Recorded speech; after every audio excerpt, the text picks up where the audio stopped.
This is Eric Mother, Mother.com, with a weekend market analysis for the weekend of May 22nd and 23rd, 2021, with about 1 hour to go before the close of this Friday, an options expiration week, I believe. In this video, we'll be taking a look at US markets. Of course, take a look at the Nifty, take a look at the Canadian market, take a look at commodities, and we'll take a look at BTC. And what a week. But frankly, nothing really unexpected. Again, with 1 hour to go before the end of the week, S&P 500, pretty much unchanged for the week, down about 0.3%. That's a nothing move. Dow for the week, down about 0.45%. Again, another small week gain or a loss. NASDAQ right now, up about 0.5%. So net, we can say the market's been in a up and down, but at the end of the week, not a big change in prices from last week. Now, let's begin with the NASDAQ weekly, and we can take this weekly closing high and this weekly closing low. And this is just one way to keep it dead simple or alive simple. 14095.47, which is the weekly closing high from February.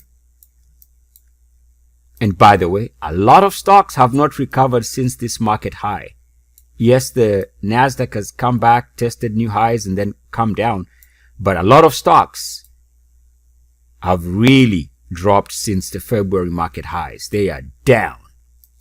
But that's a little bit besides the point. Let me go back to the main point, in my opinion, is this weekly closing high from February, weekly closing low from March, and the numbers one more time: 14095.47,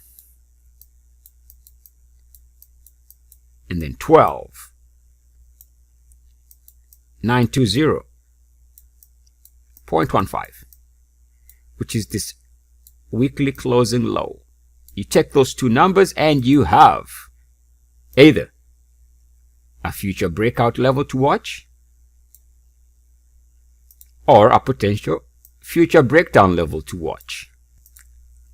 It's another way of saying we are effectively in this range for now until either we get a successful breakout or failure, but at least a breakout is needed to push things higher. And of course, a breakdown below this range would set things rolling to the downside. By the way, I should add, we had failed breakdown attempts on this week's here. Late March, we had failed price breakouts here in April. And so we are bracketed in this range.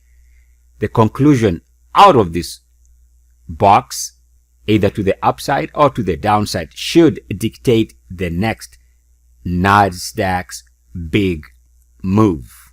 And that's as simple as we can put it. Which concludes the free portion of this video. For a more detailed look of other markets, let's continue on.